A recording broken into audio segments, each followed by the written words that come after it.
Welcome to your first flying lesson. Well, what are you waiting for? Once you've got hold of your broom, I want you to mount it. And grip it tight. On my whistle. 3, 2...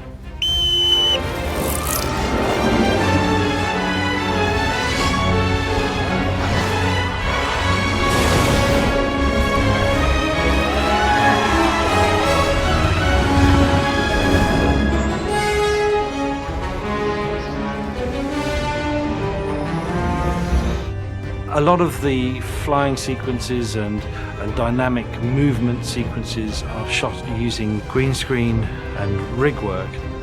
If we're working a flying sequence, we'll have the actors on a practical broom rig, and that will allow us to do a certain amount of movement, and we'll program the rig with our animation data so it looks like the actor's steering the broom and he's riding around. There's some pretty big rigs where these actors had to clamber up and get onto these brooms and fly around. And then we would later add atmosphere and environment behind them. We shot the characters individually from the right, correct camera angles with correct matching lighting to match the background plates that we shot on location. And then the two went together. The end result is it really looks like they're flying through that environment. They were all pretty good at it, all the kids who got up there, and I think it was fun. It was a fun thing to do, and I think that always helps. Takes 1, 2 and 3, they love it. Takes 4 and 5, they're getting a little bit tired and their bottom's probably a bit sore. Be it chafed a little bit after a few hours up there, but it works really well.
Hello everyone. You are about to see the special features for the Harry Potter films. Now, I've lived half my life on the set of Harry Potter and spent so much time with the cast and crew that for me, this will probably be like watching a load of old home movies. For you, however, it will be a rare peek behind the curtain into a world we have yet to reveal to anyone outside our Harry Potter family. Sorry. Now, I know what you're thinking. You've read all the Harry Potter books, you've seen the Harry Potter movies and the magazine articles, as well as lots of blogs, so there isn't anything you don't know about Harry Potter, is there? Well, we're going to see about that, aren't we? I'll bet you don't know where I was when I heard I got the role of Harry Potter, do you? No, I thought not. Or what Rupert said to Richard Harris the first day we met him, or how they made Robbie Coltrane look like a giant, or how Dobby came to life, or what it was like growing up on the Harry Potter set, or how they made Quidditch look so cool, or about the music, or the costumes, or the makeup, and you get the point.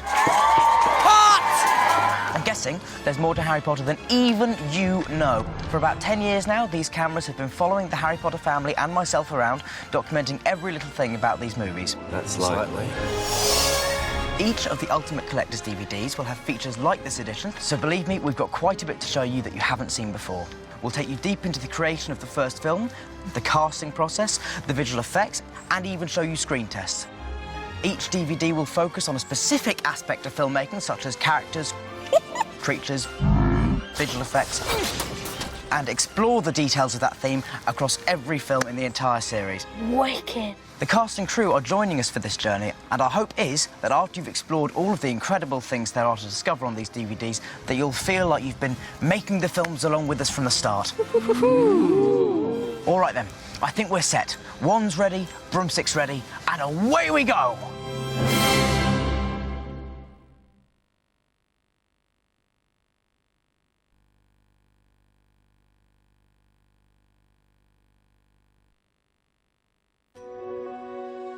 When I read the first book, it hadn't yet been published, and I had no idea that it would become this. The books were huge, and it was quite a daunting thing, because obviously you want to get it right for everyone. I was willing to do anything. If they wanted me to sing and dance, I would have tried that, if it meant that I had the opportunity to direct the movie. In those days, I was just a kid who had no idea what she was doing. I was proud I got a part, and it wasn't like, I've got the part of Harry Potter. It was like, you know, I've got a part. I had no idea what I was getting into. Roll, please. Rolling. Speed. Creating the world of Harry Potter. Take one. Set! Action! When you begin the process of making any film, there are innumerable decisions that one has to make. Decisions about the script, who your director is going to be, who are going to play the parts, who your cameraman and production designer is going to be, who your costume designer and visual effects supervisor is going to be. All those decisions are absolutely pivotal to making the film that you as a producer and the director's director want to make. And I feel we've been very lucky that at the very beginning that we made some pretty good decisions that have held us in good stead as the series has developed. The first day of filming was at the train station, and I just remember being incredibly nervous. I didn't sleep the night before. That night, I felt all of the intense pressure of what I was about to do, and I thought, if I fail, everyone in the world will hate me forever, so it's not that much pressure. Do the sunglasses help with contacts? Yeah, I'm going to take them off at the last minute. Excellent. That's good. That's a good idea. Keep it on at all times. I will. Hi, how you doing, Doug? We filmed the last scene of the first film, the kids saying goodbye to Hagrid. It was incredibly exciting. I was like, oh my goodness, here we are. 165, take one, A and B cameras, common mark. Set. Okay, and background action. Action! A lot of what happened on that first day is a blur, but I remember getting to the set very, very early, probably an hour and a half before I had to be there, just so I could be more awake and more alert. I felt the earlier I got there, the better chance I had of creating some sort of magic in the scene. And when I saw Dan that first day, he was very nervous as well. It was slightly nerve-wracking. I was terrified, mainly because that day there were loads and loads of extras. And it was the prospect of them all knowing who I was, which is quite frightening. I'm like trying to blend in. Where is he? Door. The door. It was so long since you last were mine, please. All right, once again, right away. I'd done a little bit of acting before, and Emma and Rupert have done nothing. So I listened to him. Yeah. Walk in. Never stepped on a film set in my life, never acted professionally before, and then you walk onto this enormous set with hundreds of crew. It's not easy. I thought it would be so much easier. I thought it would be, you know, sort of a couple of takes. Good, Rupert. Okay. And background. I remember being quite nervous from the first scene. None of us had really that experience when we first started, and it was quite a scary world to come into. My first day I was in Goathland on location at the train station, and I was really nervous, but it turned out it was quite cool. So we all go to the other end of the platform. Dan, Rupert, please. That first day, we were trying to get Dan's eyes to be green because that's what they are in the book, and Dan was wearing contact lenses. But he was allergic to them, and ultimately we made the decision to remove them. But for the first day, we tried to work through it. So for the last scene, when he's saying goodbye to Hagrid, you can see that almost his eyes tearing and his eyes a little bit swollen. Thanks, Hagrid. And it feels like he's about to cry. He probably was, but he never complained, and we removed the contacts, and he's never had green eyes since. In the book, Hermione has buck teeth. We were obsessed with making Emma more Hermione-like. So in the very first scene that we shot in the film, Emma is wearing fake teeth. The train should be going through. doesn't it? But we realized after the first day of dailies that we could not do that for the entire course of the picture. And we were able to cut it in a way that you really can't tell, but they're there. If you look closely enough, she's wearing false teeth in that last scene to make her more Hermione-like. Come on, Harry. It's almost like we want to be down here over Hagrid, and then so we're making more of a definite move as Harry comes towards us up over. On the first day of filming, it actually sunk in that I'm playing Harry Potter, and I realised, okay, this isn't a dream anymore. This is real life. Early on in the process, I felt that the picture needed to be and so the entire casting process began with thousands of casting tapes we received, and then we met every potential child actor, any kid who had done a school play and wanted to be in Harry Potter, we met in England. I was about 9 when I started auditioning. I was already a very big fan of the books. When this rumour started going around my school that there were these auditions for Harry Potter and they were coming to school. My school teacher, called Mr. Hancock, who's now left, got, I think, a letter saying if there's any kids in the school that you think could act in the Harry Potter film, would you mind them auditioning? And then I had to go through a lot of auditions. When I was reading the books, I always felt quite a connection to Ron. I was watching Newsround, and they told us how you could audition for the Harry Potter film. And they said that you could send in a form and a photograph of yourself. So I did that, and sent it in there, and a month went by, and still nothing happened. So I was on the internet and found out this one boy sent in a video of himself reading out a little script from the book. So I put together this little video thing and sent that off, and then I got an audition. It was quite strange, because especially in the canteen, there was 20 other ginger people that sort of looked quite similar to me. So it was quite scary as well, because I've never auditioned before. It was quite a new thing as well. We narrowed down each role to about 4 or 5 kids that we screen tested. So in terms of Emma Watson, she was phenomenal. The camera loved her. She had Hermione's sense of humor. She was sharp as a whip for an 11-year-old girl. We had a couple of screen tests where I had to learn lines. No, I don't say they were hard. No, they were quite enjoyable, actually. Seeing Emma Watson's screen test, we were all in agreement that Emma was Hermione. For Rupert, for Ron Weasley, same sort of situation happened. He immediately popped off the screen.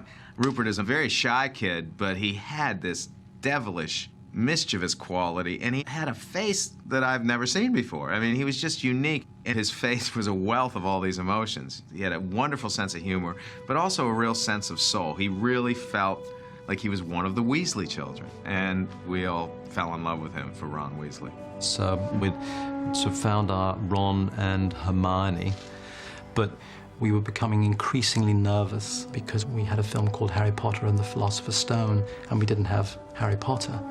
We began looking in November of 1999, before we had a director, and it was quite scary because here we were in July and we were shooting in September and we didn't have Harry. There was a sense of pressure because everybody was talking about it. The press was writing about who's going to play Harry Potter. The studio was constantly on the phone with us. Have you found him yet? Have you found him yet? Our casting director was going crazy trying to find him. It was interminable, looking and looking and looking and not finding. After we had looked at countless tapes and seen countless kids, I remember popping in a tape of David Copperfield, and I saw Dan's scene, and I thought, this kid really has the potential to be Harry Potter. But there was really a general reluctance from the parents. My mum and dad both went, no, that's far too much of an upheaval of his life, so that we can't let that happen. And one night I went to the theatre with Steve Clovis. David Heyman was sat in the row in front of us at a production of a play called Stones in His Pockets. I looked up and there was Alan Radcliffe, who was an agent at ICM who I knew. And he said, oh, how are you? Great. And then next to him was Marcia, his wife, and the boy at the end was his son, Daniel. So sat down in the row in front, and I paid very little attention to the play. I was always looking at over my shoulder at the boy behind, and he just had this quality which was an old soul in a young body. I noticed David Heyman turning round to me every so often. I was like, who's that man? And then, in the interval, he came up, him and Steve Clovis came up, and they introduced themselves. My dad just went, okay, maybe. He saw it as a sign. Like, I don't believe in that kind of stuff particularly, but they took it as a sign that it was somehow meant to be, and so they let me audition. And action. That's a dragon egg. What is it? That's what that is. What is that? Dragon egg. I remember I auditioned. There was this whole scene about a dragon egg in the first film. I think Chris Columbus broke a real egg. Oh, uh-oh. And made me laugh.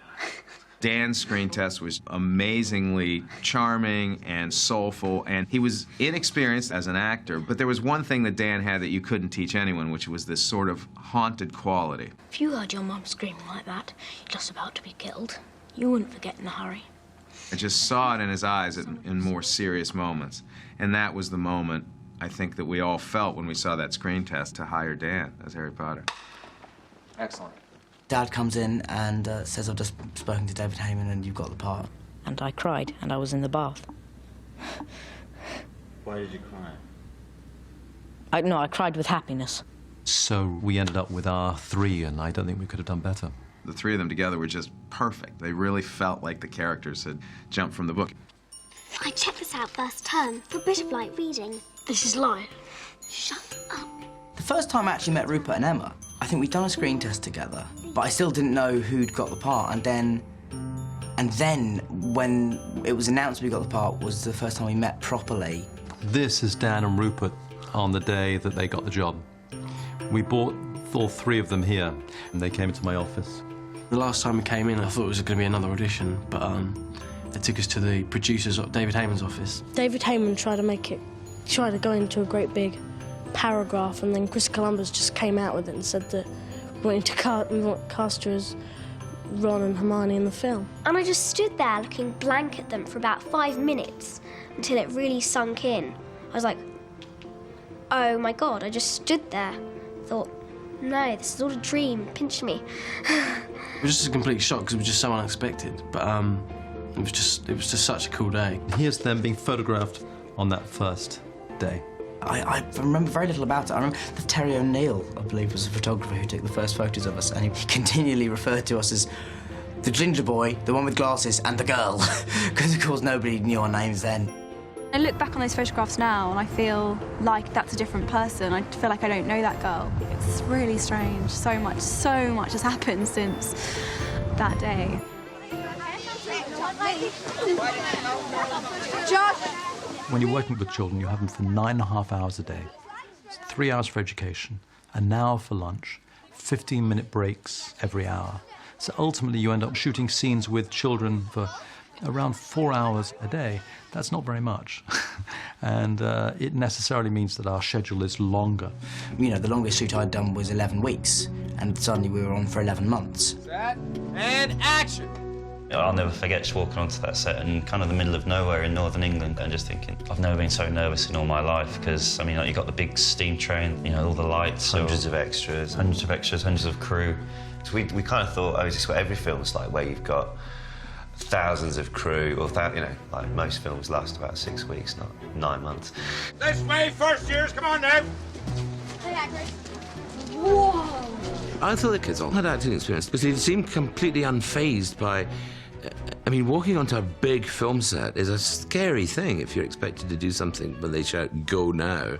As an adult, it doesn't get any less scary, really, the first day. They just seemed completely cool to it all. Did you say hey Hagrid a little earlier? As soon as he says hey Hagrid. A little higher on the lamp, Robbie. And action! Right now, first years, this way. Robbie Coltrane was Joe's idea, because we wanted somebody to play Hagrid who we knew could be tough and dangerous, but at the same time was warm and vulnerable and very funny. And Robbie is all those things. Right then, follow me. There was just no question of not doing it. You knew it was, so long as they were true to the book, it was going to be wonderful. All right, shooting. Okay, roll sound. Okay, class, listen to me. Welcome to your first flying lesson. I want you to raise your hand over the broom. For the flying lesson, I remember saying action, and half of the kids started performing. The other half of the kids are staring into space. We had to stop, and I said, you know, action means we start shooting. And I thought to myself, oh my, this is the beginning of a very long shoot. So Peter, this is everybody's moving on action this time. Rupert, go to your left. Other left.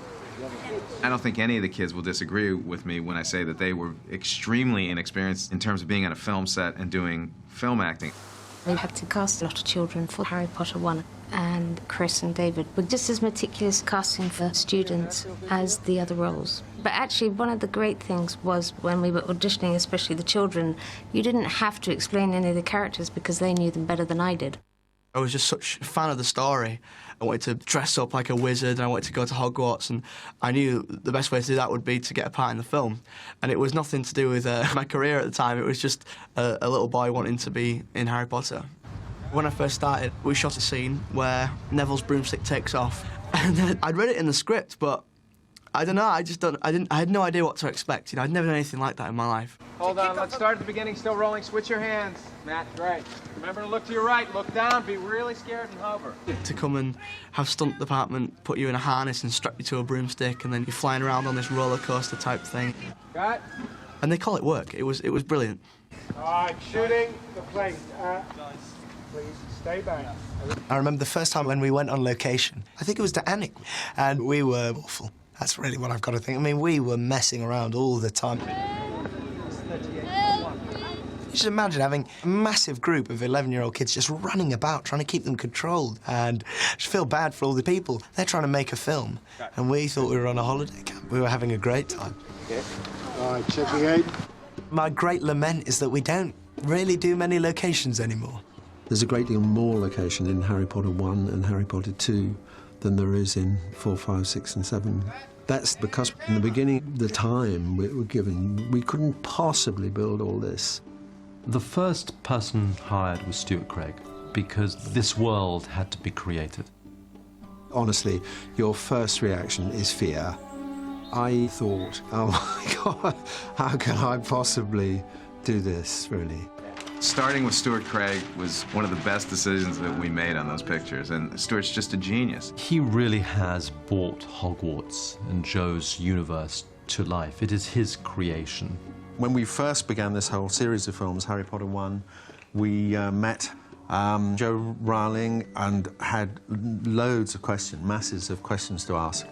And this was, in fact, her layout drawn at a hotel dining table of Hogwarts. All the major ingredients, the Dark Forest you see there, the castle, the Quidditch pitch, the Black Lake, Hogsmeade, everything is on there, the complete world. Without a little hand-drawn map, I would never have got to grips with it in the way that we did. It was the most terrific gift. Boom! Goes up, and then back down, back over here. Then you're going too far up that way. Okay, cut. Everyone working on the film was committed to finding a way to make the material not only cinematic, but also a magical, faithful retelling of the first book. Hand out, Dan. Freeze in that position. Sean, same with you. Don't move. And action. David Heyman was a wonderful collaborator and very passionate about the film. And I think that's why David and I got along so well. There was nothing else in our minds except making a great film. Chris was incredibly good to me. I think he respected my passion for the material. He respected the fact that I was there before anybody. He respected that Joe and I had a very good relationship. But there are many people in his position who would have cast me aside. At that time, I was a young producer, and what the director said went. But Chris wasn't having any of that. Not only to keep me around, but he was very supportive. And I learned an awful lot from him. David and I had the same vision for the films, and that vision being that the first film was more of this wonderful sort of rich version of Hogwarts, this storybook world that we were creating. Then as we got into Chamber of Secrets, the facade starts to chip away a little bit, and we got darker with each film. That question of what is this world, what does it look like, you always start with the novel. Because J.K. Rowling talks about the great antiquity of the world, I immediately thought, where would you go on location? What exists from that era? Well, there were bits of Oxford and bits of Cambridge, some of those colleges, and also the great Gothic European cathedrals. We were able to go to various churches and universities throughout England and create the whole world. The creating of the castle carried with it this inherent problem of mixing real locations with bits that we had designed. Given that real locations are often disappointing, they're full of bits that don't quite fit the story that you're trying to tell. So it's the blending of these two worlds, and I found that very difficult, and I think in some respects I have to say we failed. And I'm thinking specifically of the exterior of Hogwarts. When it was all put together, it didn't amount to a really successful, iconic silhouette, which is you want it to work on this kind of simple level. What has happened since then, on all the subsequent movies, we have slowly improved the silhouette of those things. We've taken away some of the real locations. Alnwick was a featured part in one, is less. So Stuart has reshaped and rebuilt Hogwarts as the films have developed to become more to his liking, I think. Rupert, hold your head up. Dan, eyes a little wider. He's gone. Look to them. Yeah. But this is important. This is about the Sorcerer's Stone. Just a little faster. Head up. Eyes wider. She just told you he's gone. Action. He's gone? But this is important. Yeah. You gotta look to them. He's gone. Head up, head up. In the early days, I had to find a way wrangling these kids to deliver some sort of performance because they couldn't have been any greener. It's a lot harder than everyone thinks. And there are 50 billion, trillion, million things going on at the same time that you have to think about, like hitting your marks, getting your line right at the right time, making sure you step into the light so that the face doesn't shadow you. All that kind of stuff. He's gone? Now? But this is important. This is about the Philosopher's Stone. Okay, still rolling. Hold your head up.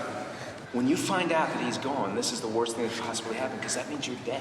In the first movie, I always, laughed and said we should put a camera on Chris, because what the kid's performance really was a reflection of what he was doing, what he was bringing out. Stronger when he's gone. But this is important. Set and... Should we go from he's gone? Yeah, and... He's gone? But this is important. This is about the Sorcerer's Stone. Don't take a pause between this. Okay, yeah. Eyes wide, stronger. He's gone? Chris was so wonderful with them. He often had to chin up Dan. Head up, Dan. Head up, even higher. Rupert, stop smiling. No, don't smile. Emma, look this way. You guys should look at each other after he's gone, okay? Okay. Somebody said that the difference between children and children on a set is that children on a set actually do what you tell them to do. That was no stranger Hagrid met in the village. It was Snape, which means he knows how to get past Fluffy. And with Dumbledore gone... Good afternoon. Alan Rickman was so fantastic, I was freaked. You want to be careful. People will think you're up to something. I was constantly having to remind myself that it's only a film, it's only a film, it's only a film, it's only a film, nothing's real. But it was terrifying. That is great. Alan Rickman, to me, was always Snape because Jo Rowling showed me some early drawings. She'd done this sketch of Snape and looked just like Alan Rickman. He was a little reluctant because he has done this particular type of villain in the past, so he didn't want to be typecast as this villain. So David and I took Alan to dinner to convince him he had to play the role. And I remember the car ride through London with David driving, with Alan sitting in the front seat and me sitting in the back, and David almost got in a car accident. And I remember saying, David, don't kill us before Alan says no, because we just expected him to say no, but for some reason, 2 days later, he came back and said yes. I don't think I had much choice in the matter. Lots of godchildren and nephews and nieces were not only excited, I think insistent. He knows how to get past Fluffy. And with Dumbledore gone... Good afternoon. When you see this movie, you're not going to see all of these huge mechanics and the months of editing. You're just going to watch a close-up on two little boys and a little girl's face at the centre of the story, and unless that reads, the film won't work. Dan, remember to enunciate. Keep your head up. Rupert, don't smile. And Emma, don't put your head out forward. Action! a problem in the early days, and the problem all the kids had was this sense of total delight at being there, so they could never stop smiling, even if it was a serious scene. And action! Me and Dan both had this giggling problem. And I remember Alan Rickman, the first one, told me to relax my face and just not think of anything. Sorry. Sorry. Didn't really work, to be honest. But, yeah, he tried. Take 10, A camera. B camera. C camera. Set. Set, and action. In the early days, you might do 10 takes. You might be lucky to get the one you really wanted once. What? How'd I do it? Then they might have to go off to school and you may not get it again. So we would run 3 and 4 cameras. Hey, camera. Okay, guys, I don't want you to see this. You know she's coming, okay? Just be reading and starting. Dan, you reading? Yeah.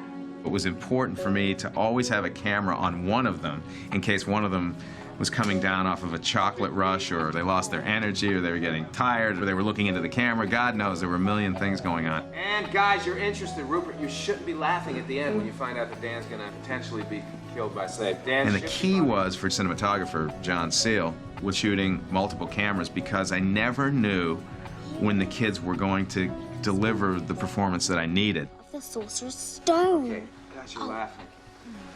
So if you look at the first film, you see it's very cutty. In other words, we cut to a close-up of a kid, and then I cut away to someone else.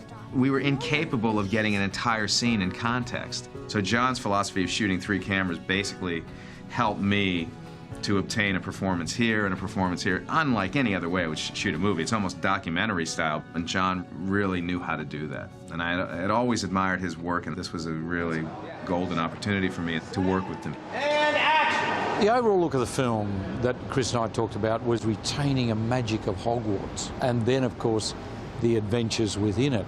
We wanted a drama that is written into the books. We didn't want to lose that. We didn't want to make it too sort of glossy and open. So it was a very delicate balance between making it a reality film and a magical film. And I hope we've done it. We made it. All right, guys, I want everyone to focus on Professor McGonagall. Listen to everything she said. What we needed from McGonagall was someone that you were intimidated by, but someone who had a real sense of warmth and heart. And that's exactly who Maggie is. And I thought this is perfect for McGonagall. And move, Maggie. You meet her in the beginning of the film. She's in the scene where they're walking up the stairs, and she was intimidating. I mean, she was intimidating to the crew because she's so smart. She's so brilliant. And the kids could sense that. But that was good. At that point, she was the disciplinarian. Everybody should be looking at her in awe of her. I have to say, a lot of good ideas came from Dame Maggie from our first fitting. She wanted to be Scottish. Her name is Scottish, so the whole idea of making her witch's hat more like a Scottish tam, that was actually her idea. She had some great ideas. I tried to keep all the kids really classically British boarding school. Funnily enough, J.K. Rowling said that the kids did not wear uniforms. So we ended up testing Daniel in regular clothes with a wizard gown and uniforms, and everybody went for the uniforms because graphically it was much prettier. Kevin, take a little tiny step to your right. Good. Excellent. Good. Dan, can you see me? No. I'm here, I swear. Okay, there you go. Okay. I was really going for less of a contemporary look, because I always wanted the film to have some sort of timeless quality. So their wardrobe, I remember their wardrobe test, dressing them as these adorable little English school children, and they looked amazing. Chin and head up, Dan. Everybody set, Rupert. Focus, and action! It's true then. We're sailing the train. Harry Potter has come to Hogwarts. Tom was probably, out of everyone in those early days, the most experienced actor. This is Crab, Goyle, and I'm Malfoy. I'd done a few films before and a few TV things, and I was purely up there because my agent had said you should go. Did you read the books to start with? I had no idea what it was, no idea. I went for an audition for it, and everyone was talking about it. I remember one of the first things they asked at the interview is, what is your favourite scene in the book? And there was a row of us, about 7 of us, and of course I hadn't read it, so I just, the guy next to me said, oh, Gringotts, I love the trolls. So I just said, yeah. same as this guy. I love the Trolls, they're brilliant. And straight away, Chris saw straight through that, and I'm pretty sure that gave him a little internal laugh, so that could have helped, I don't know. At one point, when we were trying to find who's going to play Harry Potter, I thought Tom was so good, let me put some makeup on him and put a scar on him and a black wig and see if he could do Harry Potter. So we tested Tom as Harry Potter in that succession of screen tests. But we realized after the screen test we felt was better for Draco Malfoy. Out of the whole book, I'd rather to be Malfoy than anyone else, because I get to be a baddie. Rehearsal. Back again, Harry? My first scene with Terrace, he came on and he introduced himself. That was quite scary at first because there are quite a lot of people who've worked with him before. And you've heard things and you're like, oh, okay. But when he gets on set, you're like, okay, you're quite frightening. Yeah. I'm gonna go over here. I do not need a cloak to become invisible, Harry. When it came time to cast Dumbledore, we needed a father figure who had a sense of mischief and had a twinkle in his eye. So we thought Richard would be a perfect Dumbledore. Let me give you a clue.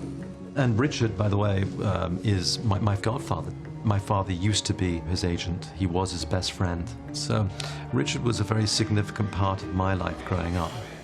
And he was a true eccentric, a real character, a larger-than-life character. And that was what you wanted Dumbledore to be. Most what? Most desperate desires of the heart. Well done, Richard. I remember Dave and I going to dinner with Richard, and he was reluctant to play the role. I must admit that it took me months to say yes to it. I wasn't necessarily very keen on doing it. What really sold it was not me. I wish I could claim such power, but no, it wasn't me. It was the fact that his granddaughter, Ella, read the books. My granddaughter called me and said, Papa, she said, if you don't play Dumbledore, I will never speak to you again. And I said, okay, I'll do it. I'll do it.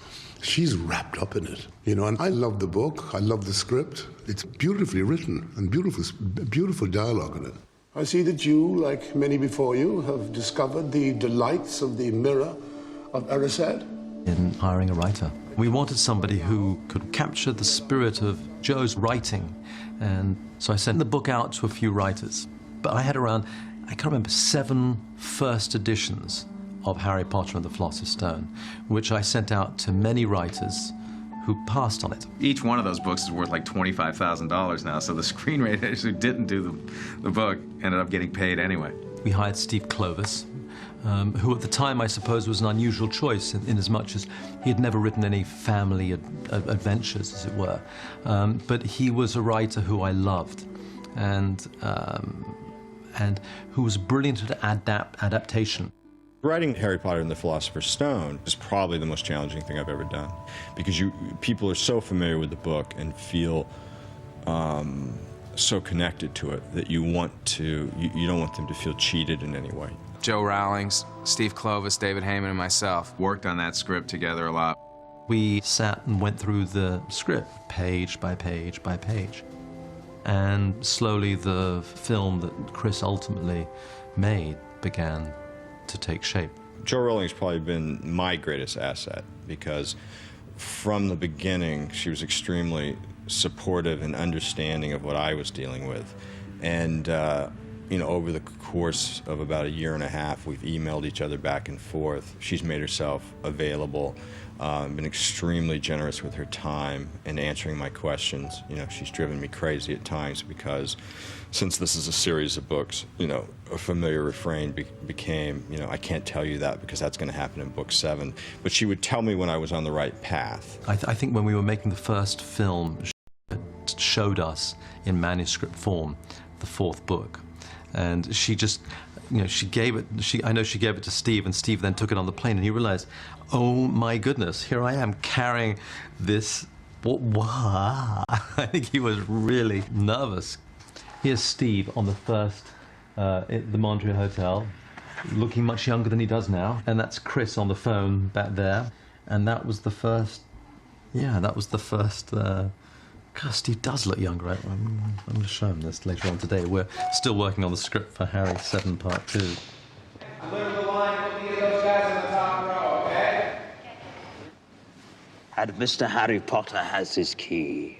In the first film, I particularly remember the scene where Dan has to come up wanting access to his vault, and Chris wanted Dan to kind of look shocked. And when you first walk in, that thing really scares you when you first enter frame. Set and action! But Dan really was not fazed by anything. So Chris said to me, on the next take, when you lean over, make him jump. Look me in the eye when I'm talking to you! Does Mr. Harry Potter have his key? Okay, guys. It did not have the desired effect at all. He just burst out laughing. Hey, I told you, one or the other. Day 27, it all fell apart. All right, well, we tried. I was made to look very different as the bank teller. Big ears, the nose, the spectacles, the teeth, the contact lenses. So, as that character, there was nothing of Warwick left. And Nick Dudman and the makeup effects department took care of that. The challenge on the Potter films at the beginning was very definitely the goblins. The trouble with something like goblins, most of the designs you look at have been done. And if you say, no, it's got to look new, you find the avenues you're going down get narrower and narrower and narrower.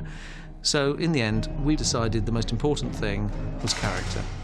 Make each of these an interesting character and goblinize that character so that there isn't a set look for goblins any more than there's a set look for human beings. We then decided we would do all the pieces in silicon, but it was a bit of a gamble. Silicon at that point was still pretty iffy, and there were a lot of questions about it chemically that I wasn't totally convinced by at that point. Now it's very much a production line, very straightforward and lovely. But this was one of the first occasions where we were using it. There were moments where we were going, why isn't this setting? Why isn't this working? But we cracked it, and we learned a lot. I was very pleased with the way the goblins worked out, because the way they were shot, the way the sequence was done, was very complementary to the work. Hagrid, what exactly are these things?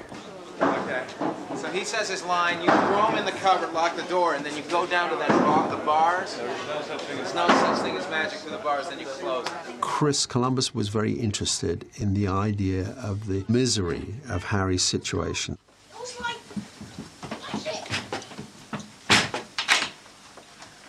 There's no such thing as magic! The cupboard under the stairs seemed all the more desperate if he was in a huge urban sprawl.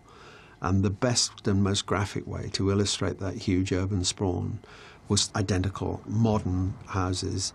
Bird!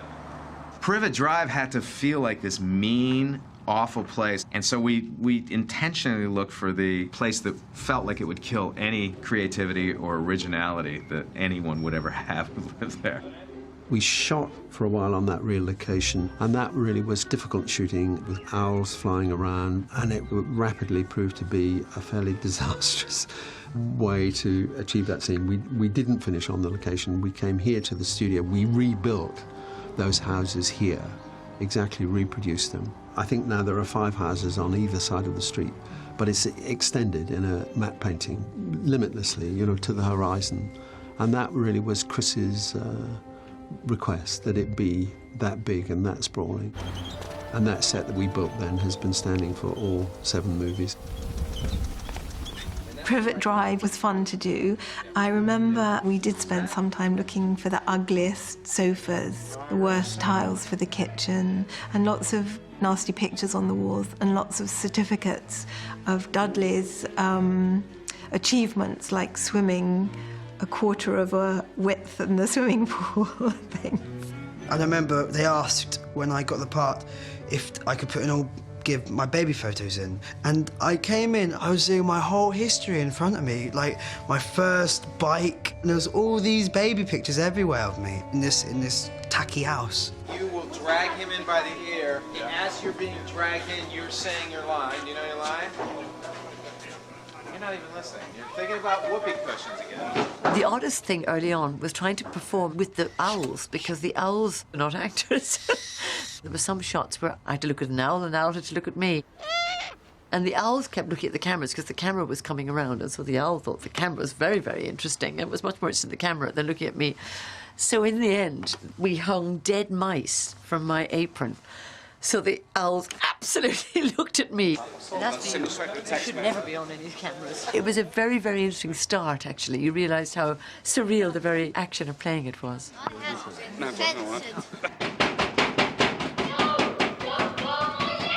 That was the first time I'd worked with Fiona. Although now we're like an old married couple now, you know. We're very familiar with each other. It's funny. Dan, eyes wide, head up, really loud this time on I Want My Letter, and also pound the glass with the palm of your hand. Set and action. Dan!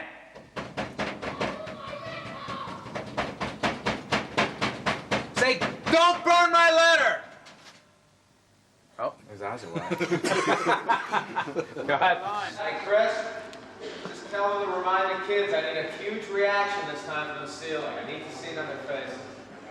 Everyone actually amazed as you go in. Doors. I remember walking into this great hall the first time and just not believing it. It was just so amazing. It's a magic place to be. Early on in the process, there was talk about us actually shooting the Great Hall in a location. Christ Church College in Oxford have a great hall. It was the inspiration for this one, but it wouldn't have made a good set. So we decided to build a great hall. You know, I found out we were doing it in the studio. You know, like, how are they going to create something so vast? You know, will it be as big as it should be? There was a lot of talk about the size of the Great Hall. I seem to remember that Joe Rowling wrote about 900 kids gathering there for lunch and dinner, and we realized that that was impossible to do. So we whittled it down to a place that would probably hold about 400 and 500 kids, and that felt large enough. I'll say 1, 2, 3, and action. The food appears. Set. 1, 2, 3, action! I think what's good about it is that even though it's a source of so much magic, it's firmly, firmly rooted in reality. And I think that makes the magic all the stronger when it unexpectedly grows out of something that is seemingly so real. I mean, most sets are kind of literally all polystyrene and fake wood and everything, but a lot of the stuff that's in the Great Hall is real stone, real wood. We built a lot of fire into the Great Hall, so it just had this sense of warmth and magic. However, the floating candlesticks were a bit of a problem because we decided to do them practically as opposed to creating them in a CGI environment.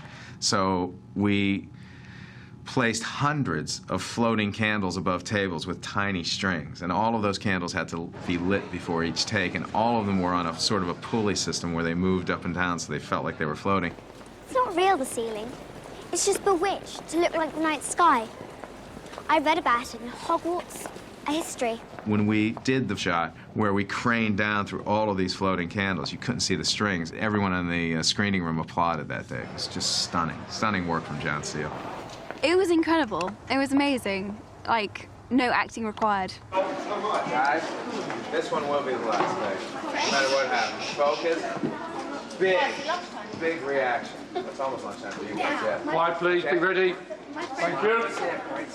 Okay. The only problem when you've got loads of people is you find that the breaks aren't as much because they've got to move so many people out and so many people back in again. Hello. I'm tremendously kind of amazed by the level of commitment and control that the kids have got. I would never have imagined, just from going to school to drop my daughter off, that you could get together that many kids without chaos breaking out, and yet they all seem very dedicated to what they're doing, very focused, very clear, and they take direction amazingly well. And there's 300 kids in the room. Hold on, everybody pause. Dan, take a little step back. Rupert, take a little.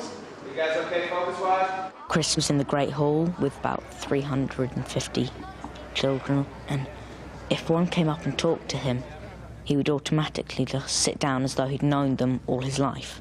Hi, Rob Sal. Here it is. Okay, relax, okay? I don't know how he does it. If I was him and I had 100 kids running around, I'd just flip. But he's kept his cool all the way down, and he's been really nice with everyone. Scared? You're really terrified? He has helped us through the whole entire film. I've learned so much. I feel like I've learnt so much through the acting experience.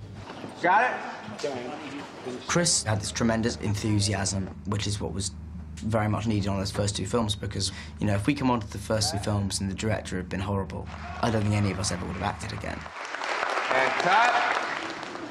When we began the process of finding our director, we spoke to several really fine directors. Even Steven Spielberg expressed interest, and that was, for me, quite remarkable. But ultimately, he had other projects that he'd been working on for a while, and he decided to work on them. When I read the book, it was just at the beginning of the phenomena. And I called my agent and I said, I think I would really like to make a movie of this material. I really, really responded to it. I saw the movie in my head when I read the first book, and I saw the world. And my agent said, well, you're going to have to get in line. There are about 50 other directors who also want to make this into a movie. And I was completely sort of stunned, because I hadn't been following it that closely, and I didn't realize, and then she sent me a list of the people who were, in contention, and I thought, there is no way, shape, or form I'm going to get this job. Rob Reiner was on the list, Steven Spielberg was on the list, everyone was on the list, and she said, Warner Brothers is willing to have an interview with you. Chris arrived at the meeting with a script. He himself had taken 2 weeks on his own, writing on spec a draft of the script.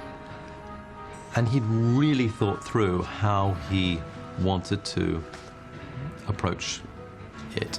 I think at that moment, they probably realized that I was very, very, very serious about making a great film out of this material. We met a lot of people, and ultimately it came down to studio comfort, and also the person who had the most passion for the material. And it was Chris Columbus who emerged as the favorite and got the job. I got a call from one of the executives who said, you're our guy, we're going to go with you. So it was an amazing moment. It was an amazing moment, because I remember walking into the kitchen of my house and telling my wife, I got the job. I got the Potter gig. We're moving to London.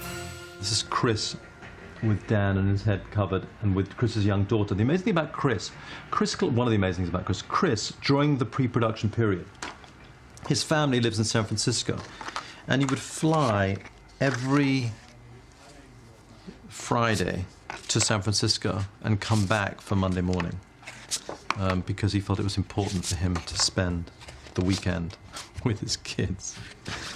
Pretty impressive, as far as I'm concerned. And this is what it made him look like.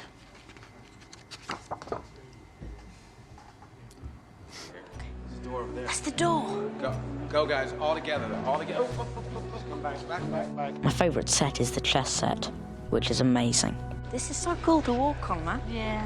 It's so great when it's lit Set, up. and there's a door. Probably my favorite example of Stuart Craig's production design was the gigantic chess set. I just loved the attention to detail and the look of those pieces. I mean, they looked as if they were made out of real stone. I wanted to take all of them back home for my office in San Francisco, because they're just stunning. Now, don't be offended or anything, but neither of you are particularly good at chess. Just tell us what. Okay, good. Yeah, you loser. All right, try one more time. It was also one of my favorite scenes in the book and the film, because Ron actually sacrifices himself. Just tell us what to do. All right, then. Harry, you take the empty bishop square, and Hermione, you'll be the queenside horse. And as for me, I'll be a knight. That's Ron's kind of moment, and it's the first time he really takes charge. And he gets to ride this great big horse. That was really exciting, because I got to sit on the horse. I remember really enjoying that. And actually, the coolest thing about it was when the pieces got smashed, because they actually exploded. I think we've actually still got a broken piece of the, I think it was the horse. So that was cool. Can I walk? Let me walk it with him once, Denise, and then. That was certainly one of my favorite scenes to shoot in the picture, because it was just beautifully designed by Stuart Craig and beautifully lit by John Seale. Once I make my move, the Queen will take me. Then you're free to check the King. Rupert was so strong in that moment. Harry, you take the empty Bishop Square.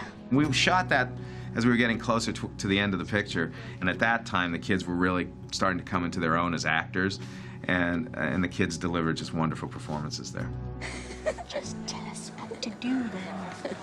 Rehearsing and action!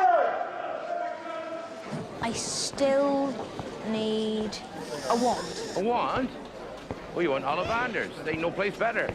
We all felt that Diagon Alley should look like the Dickensian world, so that was a bit of a challenge, because you think, is there anywhere in London where we can actually shoot Diagon Alley? Well, the reality is that world that we think still exists somewhere, there's very few places look like that, and if they do look like that, there's always a phone shop or something modern, or a grocery store that you can fix, but you can't really recreate it completely. So we realized we'd have to build it, and Stuart built it in a way that had a sense of forced perspective about it. So it appears to go on forever. As you can see, the street ends in a green screen. So in the book, your impression is of a much longer, much more complicated street. For the scenes that we have to shoot, this is sufficient. It's a great challenge in the detail, and as you can see, there aren't any vertical lines in it whatsoever. Getting it just right so it looked like a Dickensian street, I think that was the hardest challenge. I had an absolutely obsessive assistant on the first film, one who was deeply into Harry Potter, and she masterminded Diagon Alley with everything catalogued, and we took all the names from the book and just sort of expanded them.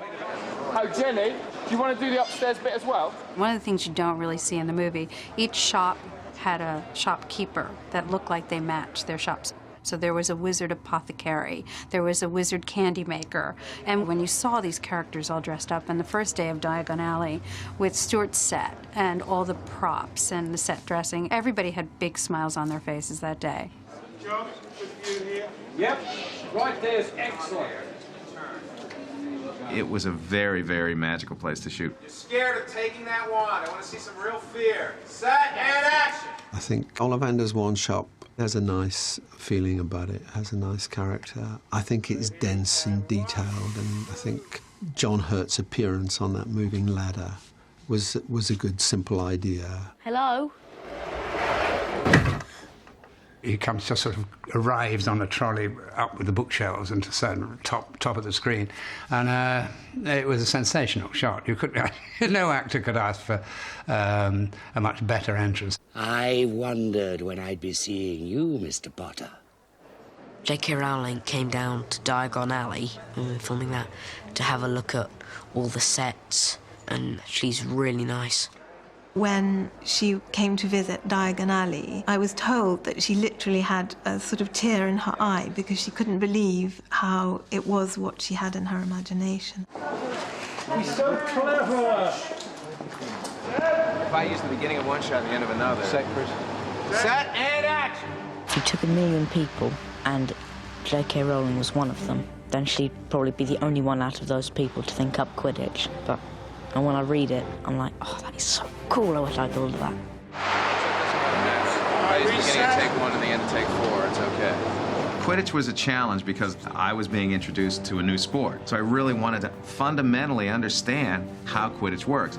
It's a lot of hours spent with Joe Rowling, understanding the rules, writing down the rules. I have notebooks filled with Quidditch rules. And the other challenge was making those rules accessible and understandable for an audience as well. And then the visual demands of making Quidditch real were very difficult because of the time constraint we were under, and because the sets where some of the visual effects needed to take place couldn't be built in time. Some of those sequences were pushed toward the end of our schedule. And as we were doing them, we realized that we would have far less time in post-production to create visual effects that we would all be happy with. This was a very unusual film. I think we shot for about 9 months, so even though they'd finished the main unit shooting, the Quidditch match was a completely separate unit that was filming pretty much right up until the end. We were sort of behind the 8 ball because we didn't start shooting until June, and it had to be finished in October. So what we did was to make a cartoon animation of the entire Quidditch match prior to actually photographing it, and then we'd go in and say, okay, now we're photographing this shot that fits into this hole exactly. So the hard part, the daunting part, is actually creating a scene and have it cut before you actually start shooting it. And we've never done it before. Now it's fairly easy to even preview it and pre-visit and do all the stuff we did, but back then it wasn't. I have to say that was one of the scenes in the film I love seeing, but one of the scenes that I know if I could go back and do it again, I would love to go back and do it again, because I would do it, I would spend so much more time, I would give myself more time to do the visual effects the way they should be done. Gryffindor wins! It's rare to shoot a film in sequence, and that can cause problems, you know, especially with young kids who grow up rather quickly. And if you're really alert, you can see the difference in Daniel Radcliffe. He looks a little older in this scene to that scene. And of course, what was making it worse is that Daniel's voice was getting deeper and deeper each day. We're not allowed to do magic away from Hogwarts. I'm Harry Potter. The pressure really was a combination of post-production and pre-production on Chamber of Secrets, overlapping those two things, because Harry Potter is all about beating the clock to a certain level, because you didn't want to wait another year to start Chamber of Secrets because the kids age so quickly that they'd be too old for their roles in that particular book. So the challenge was really devoting enough of my time to pre-production and still being able to edit a version of the first film that we were all happy with, that was under 3.5 hours, you know. Orchestra, look at 7, please. You need to stop it soon with the winds. The hardest part about a post-production of a movie of this scale is that there are constantly changes happening while you're in post-production, while the sound crew are already working on the sound. Change it to 1 bar, please, violins for, tell me how long, certainly for 41 and 2. It's a constantly changing relationship between sound, music, and visuals. And very often, the best results we only can anticipate when we get all 3 elements together and we can see and hear it. 8-4, take 371. John will always take an early and longer version of the cut to work on, and he'll just record to the longer version. I remember one occasion we saw the cue played back of this long version of the arrival at Hogwarts, and Chris just turned to me and said, "You've got to go and put that back to that long version," because we'd shortened it because we thought it was too slow. But once we saw it with the music, it was brilliant.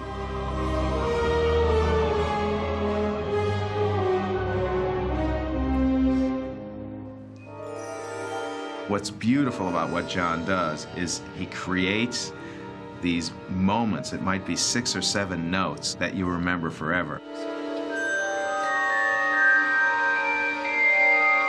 And those first moments of the Harry Potter score, which are still being played in the trailer to this day, it's just, you know exactly where you are, you know exactly what you're listening to. So I feel very privileged to have had that John Williams experience. It's been a special joy for me, particularly in the musical sense, that I can go perform with symphony orchestras. It seems like anywhere in the world we play material from Harry Potter and people relate to it.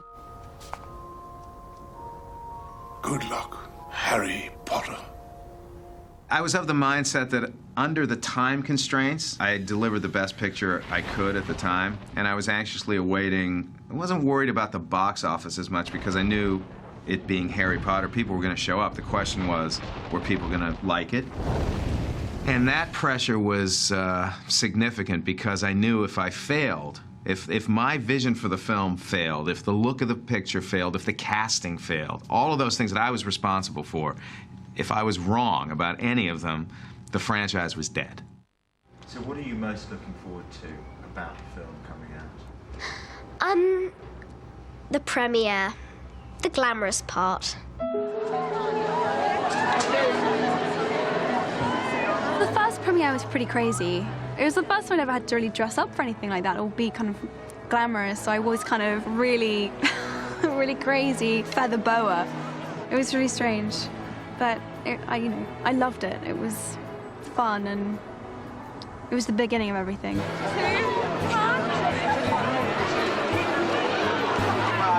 The premiere was just incredible. It was just a really exciting time. Maybe sign an autograph for me. Just in the front there. The premiere was a huge, huge moment for them. I remember sitting in the balcony, And the place just erupted into applause, a standing ovation, which was fantastic. I can't lie, it's fantastic. So it was just a very emotional moment. And we released Potter that Friday, and the following Monday we were shooting Chamber of Secrets. So there was really no time for celebration or even enjoyment. We saw that the film was going to be a big hit, and then on Monday we went right back to work on the second one. I don't think we really did have time to take it in. We knew it had been successful because every so often somebody would come in and say, this is a record we've just broken, but we were kids, so we just kind of, oh, cool, brilliant, that's really cool, you know, great. We didn't know really what it meant. Of course. Yeah, it's bizarre, but yeah, but looking back, it's seriously cool. As it's been in my career, I had critics who loved the film, critics who were mediocre about the film, and it's an interesting element because it goes hand in hand with me, and I now accept it for what it is. But I saw this incredible 4-star review from Roger Ebert, and it just changed my life because he'd always been a little reluctant to really go there with some of my films, and he absolutely loved this film. And I felt, well, that's good. That really made me feel good. I knew it was going to be a good film, but on the scale it's been, the success, just never anticipated that. It's easy to write history looking backwards, isn't it? I mean, you know, I could sit here now and say, yeah, I knew. I didn't have a clue. I loved it. Ultimately, that's all you can really do, is pursue those things that you love. Nobody else, I maintain, could have started this series off in the way that Chris did. Because, you know, before you let people like Alfonso come in and shake things up, you have to have somebody who gives you a solid basis in the foundations of these characters and the locations and the sets. And that's what Chris did brilliantly.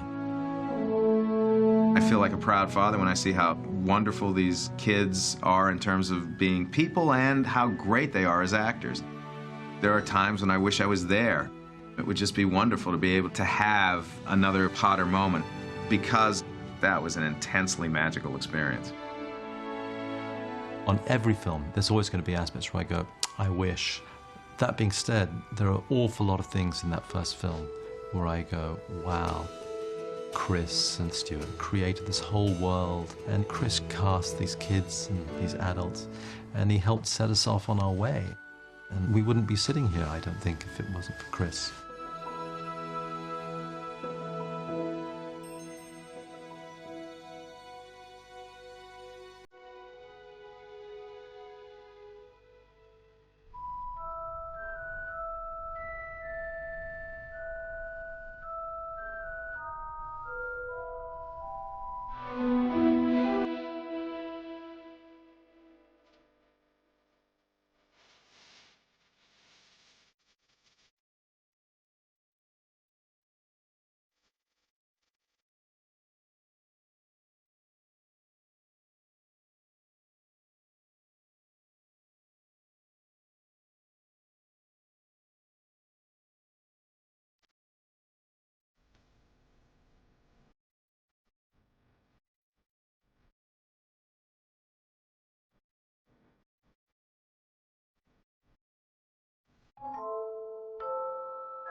I wondered when I'd be seeing you, Mr. Potter. Come, journey to the enchanted world of Harry Potter. Harry Potter is everywhere, and I'd be hard-pressed to find someone who doesn't know what Harry Potter is. The best-selling book that made Harry the most popular young wizard in all the realm is now a worldwide phenomenon. Join us for an exclusive look at the magic behind the story of Harry Potter. I fell in love with the books. I fell in love with the story. Felt this immediate kinship to the character of Harry Potter. And I thought it was sort of the ultimate fantasy.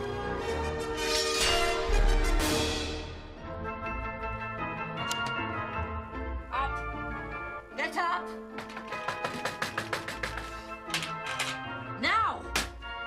Harry Potter is sort of a lost soul at the beginning of this film. He lives with his aunt and uncle, the Dursleys, and he is completely unaware of his identity. He thinks his parents died in a car crash, and he has absolutely no idea why he's living in a cupboard under the stairs Dawn, it was like magic! with this very cold, bizarre family. There's no such thing as magic.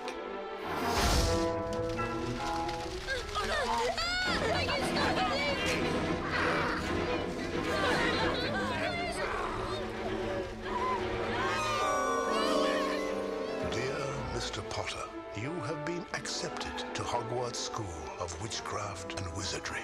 You'll not be going. Oh, and I suppose a great muggle like yourself's going to stop him, are you? Muggle. Non-magic folk. This boy's had his name down ever since you were born. You're a wizard, Harry. I'm a what? A wizard. He is very loyal, if not the family from whence he came. In terms of the Dursleys, most certainly the new family he finds at Hogwarts in Hermione and Ron. You're Harry Potter. I'm Hermione Granger. And you are? Ron Weasley. Pleasure. It's also full of all the elements of childhood about wanting to be yourself, but also wanting to be one of the gang. It's true then. What they're saying on the train. Harry Potter has come to Hogwarts. And now, Harry himself, along with his closest friends, have graciously taken time from their busy classroom schedule to take you inside their fantastic world, behind the walls of Hogwarts School of Wizardry. Hello, my name's Harry Potter. This is Hedwig. Hello, I'm Ron Weasley, and this is Scabbers the Rat. Hi, welcome to Hogwarts. Let's have a look around. Hogwarts is where me, Ron and Hermione go to school. Welcome to Hogwarts. In a few moments, you will pass through these doors and join your classmates. But before you can take your seats, you must be sorted into your houses. There's 4 houses. There's Gryffindor, there's Slytherin, there's Ravenclaw, and there's Hufflepuff. Gryffindor! Gryffindor, that's the house which everyone wants to be in. This is the Great Hall, and this table actually is where all the wizards and teachers sit. Behind us is where all the children eat, and it has a magical ceiling. It's bewitched to look like the night sky or whatever the weather is outside. Good afternoon, class. Welcome to your first flying lesson. Stick your right hand over the broom and say up. Wow. Shut up, Harry. There's Transfiguration, which is the transforming of one object into another. That was bloody brilliant. Oh, thank you. The subject I like least is probably potions, mainly because I don't like the teacher much. Mr. Potter. He's really scary. Tell me, what would I get if I added powdered root of asphodel to an infusion of wormwood? I don't know, sir. Pity. To bring one of the most popular stories of all time to the screen required mounting a production epic in scale.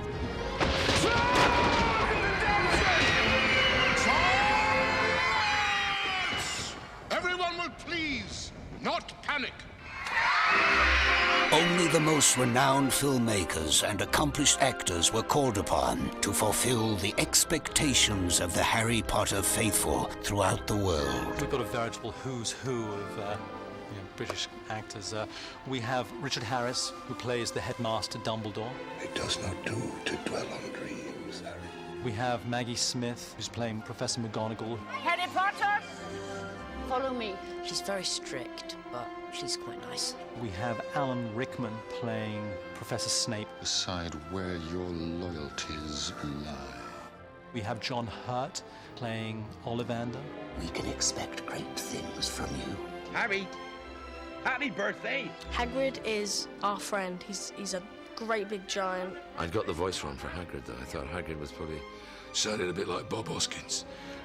But in fact, he's more West Country. Oh, bless him, look, he knows his mummy.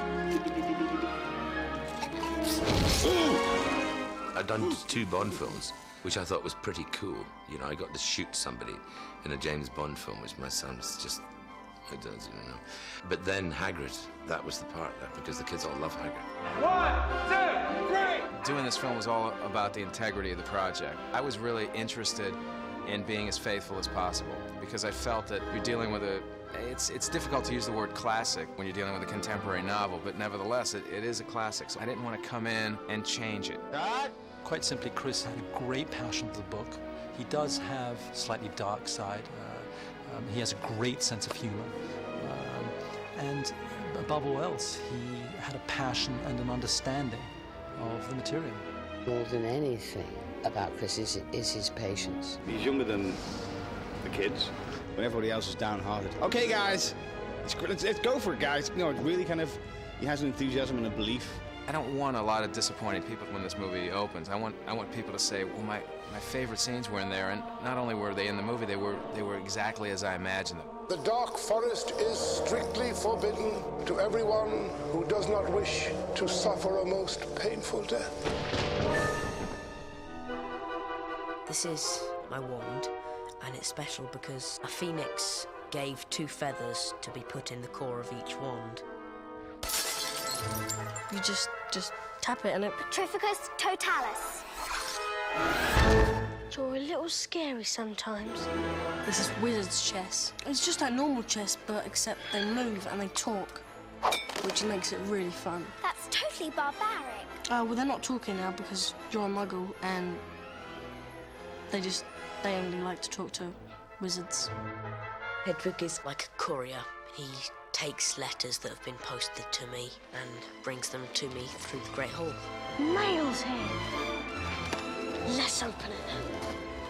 It's not just a broomstick, Harry. It's a Nimbus 2000. It's kind of the fastest broomstick you can buy.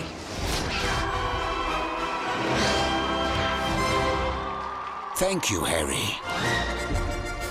And we hope you have all enjoyed this guided tour inside the secret world of Harry Potter. And the whole thing is magical. I mean, it's astonishing. This complicates things a bit. It's all fantastical. It's all witchcraft and wizardry. This is the magic of it. It's about magic. I hope that those people who've read the book, who go to see the film, feel that it's true to the book. And I hope the kids of all ages, from 6 to 96, feel that it's a wonderful film. I'm going to be excited as everyone else. I'm definitely very excited about it. It's just incredible.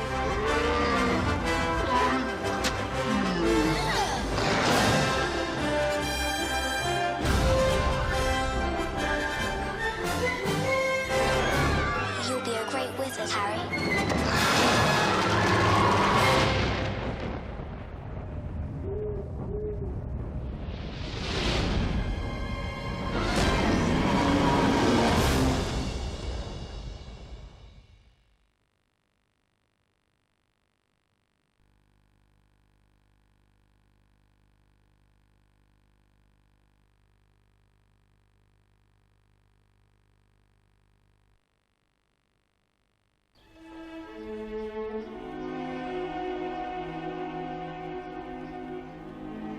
Smile!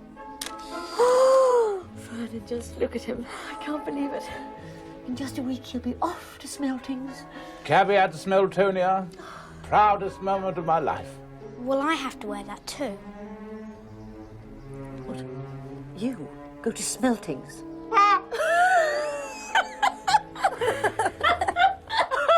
Don't be so stupid. You're going to go to the state school where you belong.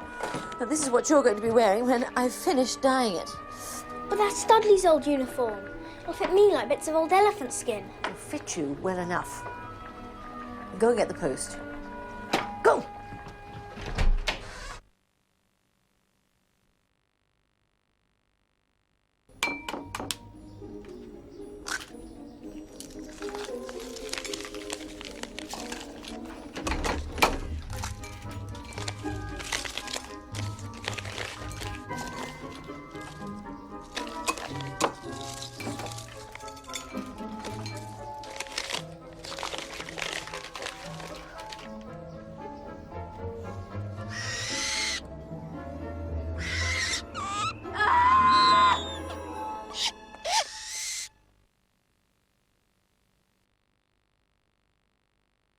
First-year students will require 3 sets of plain work robes, 1 wand, Essential bit of equipment, Harry. 1 pair of dragon-hide gloves. Hagrid, do they mean from a real dragon? Well, they don't mean a penguin, do they? Crikey. I'd love a dragon. You'd like a dragon? Vastly misunderstood beasts, Harry. Vastly misunderstood.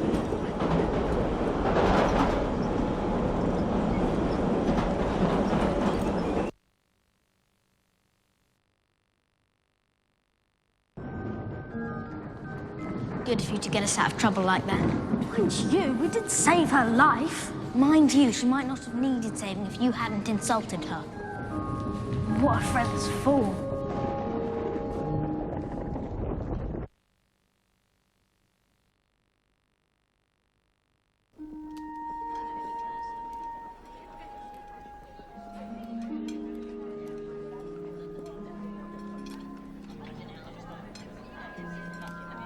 Do you like yours, Ron?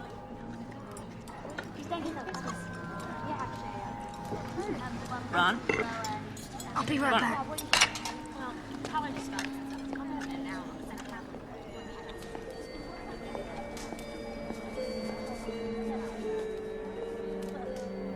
Want to play chess? No. Want to go and visit Hagrid? No. Harry, I know what you're thinking, but don't. There's something not right about that mirror.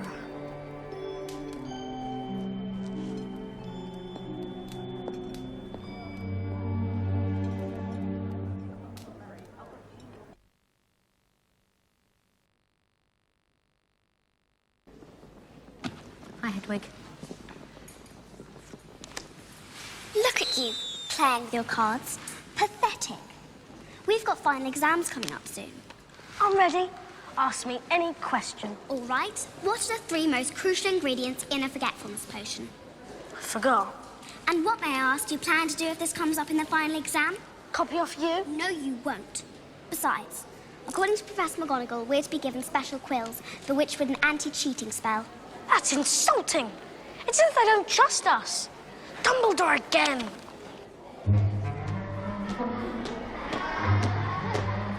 Leglock curse. Malfoy.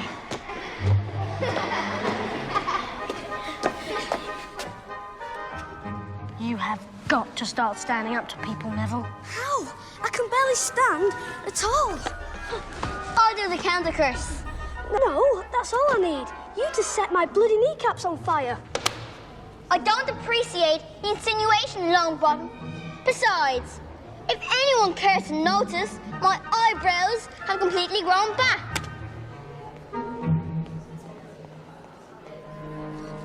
I found him. Dumbledore is particularly famous for his defeat of the Dark Wizard Grindelwald in 1945. Go on. For his discovery of the 12 uses of dragon blood and his work on alchemy with his partner, Nicholas Flamel. I knew the name sounded familiar. I read it on the train that day. Follow me.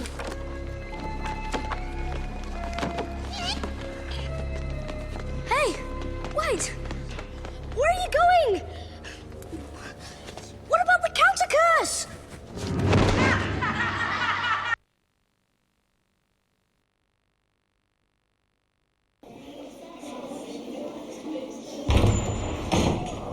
There will be no foolish wand-waving or silly incantations in this class.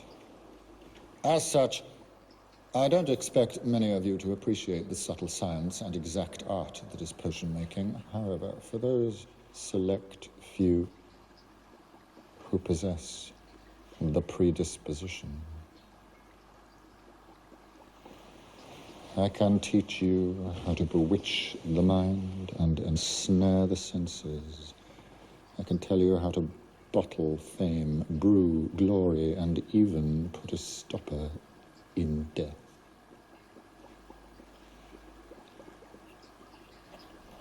Then again, maybe some of you have come to Hogwarts in possession of abilities so formidable that you feel confident enough to not pay attention.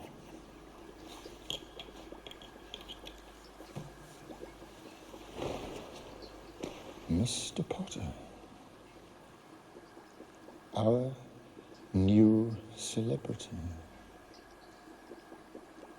Tell me, what would I get if I added powdered root of asphodel to an infusion of wormwood? You don't know? Well, let's try again. Where, Mr. Potter, would you look if I asked you to find me a bezoar? I don't know, sir. And what is the difference between monkshood and wolfbane? I don't know, sir. Pity.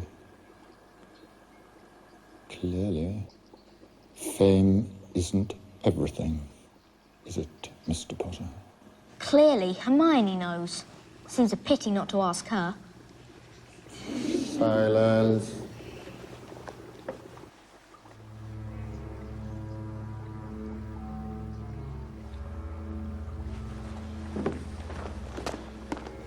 Put a hand down, you silly girl.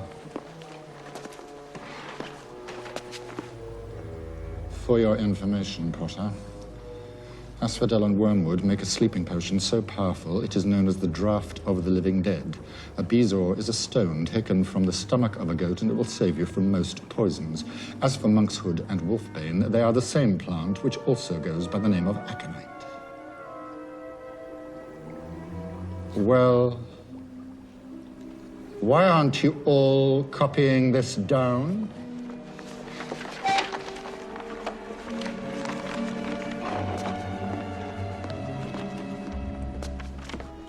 Gryffindors, note that 5 points will be taken from your house for your classmates' cheek.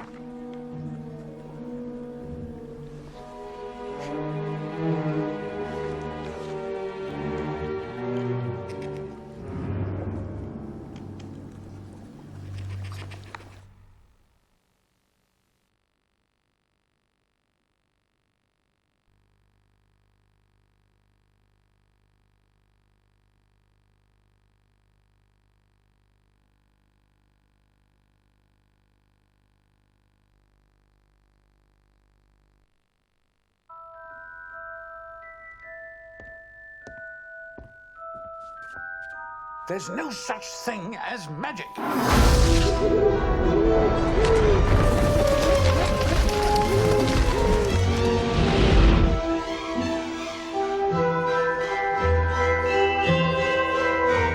Dear Mr. Potter, you have been accepted to Hogwarts School of Witchcraft and Wizardry. Soon, you and your schoolmates will join us here, and your education in the magical arts shall begin.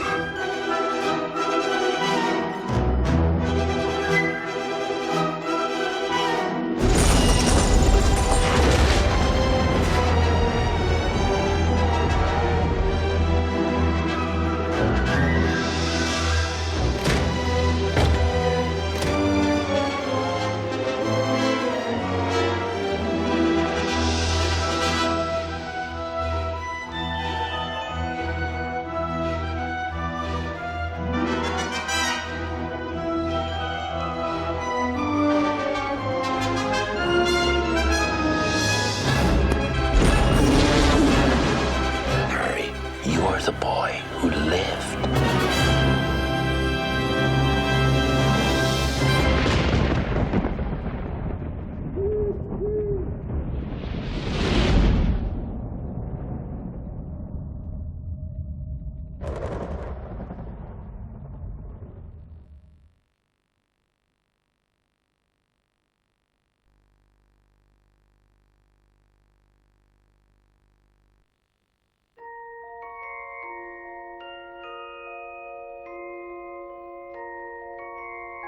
Did you ever make anything happen? Anything you couldn't explain? You're a wizard, Harry. I'm a what?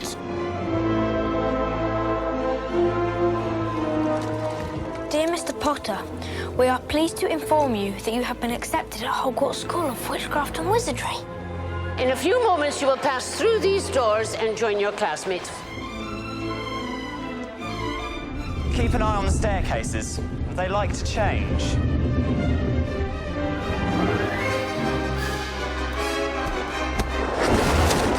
Good afternoon, class. Welcome to your first flying lesson. Stick your right hand over the broom and say up. Wow. Mr. Longbottom, Mr. Longbottom, Mr. Longbottom, exactly where do you think you're going? Do you really have the scar? Wicked. Mr. Potter, our new celebrity. First years should note that the Dark Forest is strictly forbidden, that no magic's to be used between the classes and the corridors. Petrificus totalis. The third floor corridor is out of bounds to everyone who does not wish to suffer a most painful death. Troll in the dungeon! Understand this, Harry, because it's very important. Not all wizards are good. I'm going to bed before either of you come up with another clever idea to get us killed. Or worse, expelled. She needs to sort out her priorities. I think it is clear that we can expect great things from you.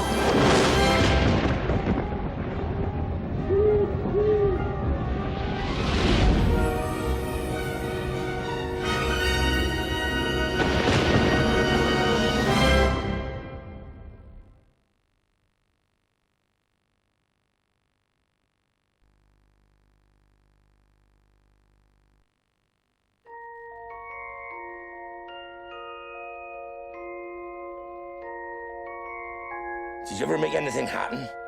Anything you couldn't explain? You're a wizard, Harry. I'm a what?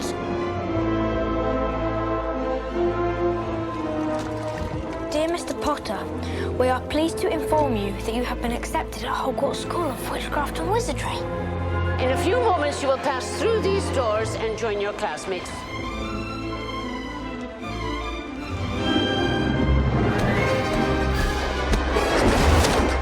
Good afternoon, class.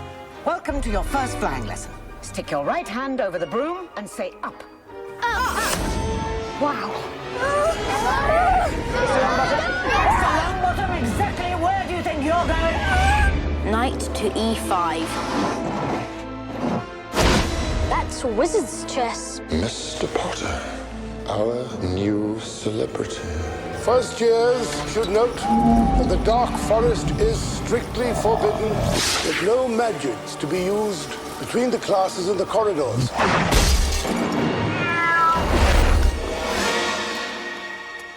That was bloody brilliant.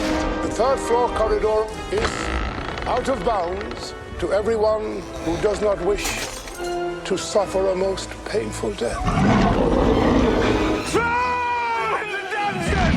This complicates things a bit. Understand this, Harry, because it's very important. Not all wizards are good. I'm going to bed before either of you come up with another clever idea to get us killed. Or worse, expelled. She needs to sort out her priorities. You'll be okay, Harry. You're a great wizard.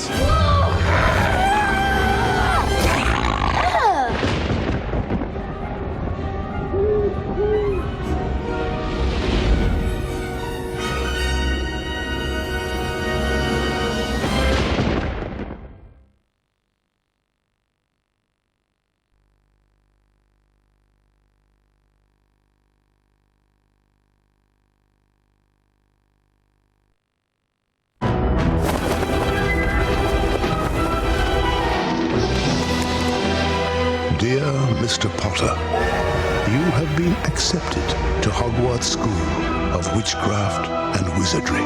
Soon, you and your schoolmates will join us here, and your education in the magical arts shall begin. Harry Potter and the Sorcerer's Stone. This film is not yet rated. Starts November 16th. Behind the walls of Hogwarts School, there are wizards, witches, Petrificus totalis. dragons, trolls, and of course, Fluffy. Who told you about Fluffy? That thing has a name? On November 16th, Warner Brothers Pictures presents Harry Potter and the Sorcerer's Stone, rated PG. It's coming. The phenomenon that began the international best-selling book has become... You're a wizard, Harry. ...one of the most anticipated motion picture events of the year.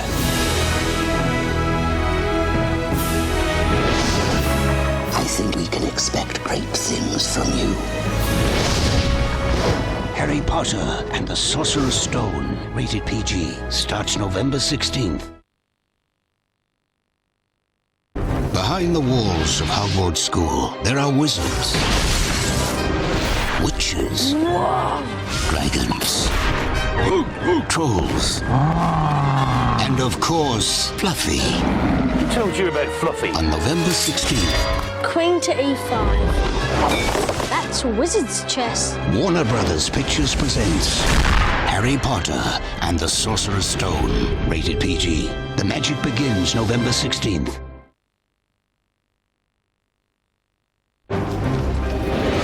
Meet the students at Hogwarts School of Witchcraft and Wizardry. Draco Malfoy. It's true then. Harry Potter has come to Hogwarts. He's rather disagreeable, isn't he? Ronald Weasley. That's wizard's chess. Hermione Granger. I checked this out for a bit of light reading. This is light. Harry Potter. Harry Potter. Harry Potter. Mr. Potter. Warner Brothers Pictures presents Harry Potter and the Sorcerer's Stone, rated PG.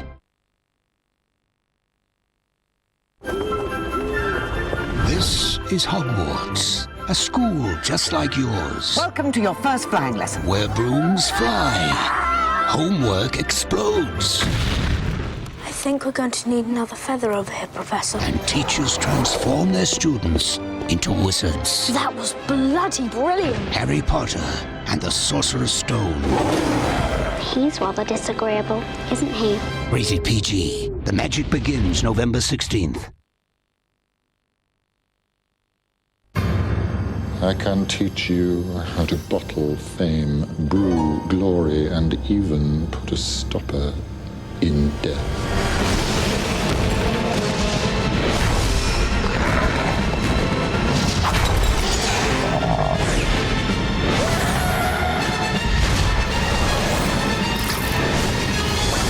Harry Potter and the Sorcerer's Stone. Nighty-night.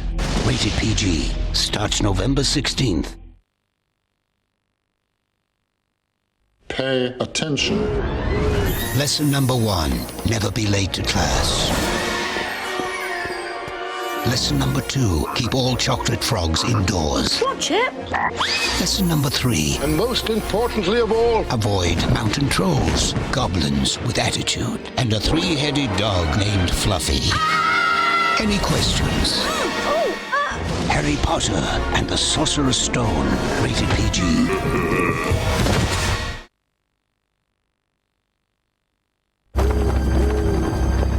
In a world few of us have ever imagined, a dark force will be unleashed. We do not speak his name. And only one wizard has the power to stop it.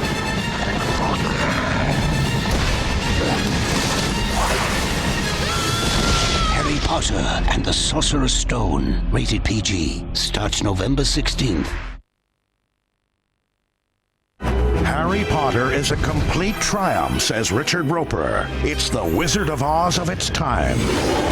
A film of eye-popping grandeur, dazzling special effects, and sumptuous production. Gryffindor! A magical movie against which all others will be measured. Harry Potter is the first film classic of the 21st century. Whoa! Warner Brothers Pictures presents Harry Potter and the Sorcerer's Stone. Rated PG. Starts tomorrow.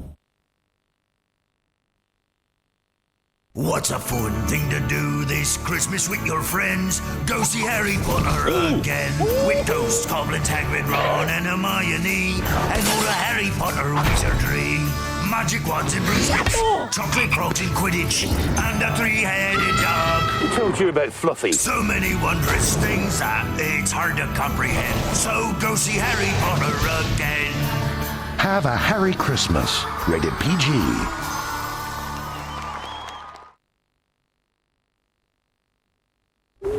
This holiday season, I've got presents. Yeah. see the movie on everyone's wish list. What is it? What is it? What is it? Harry Potter and the Sorcerer's Stone. Wicked.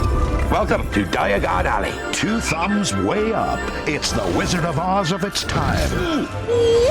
Does Mr. Harry Potter have his key? Harry Potter and the Sorcerer's Stone. Come back this instant! Have a Harry Christmas. Rated PG.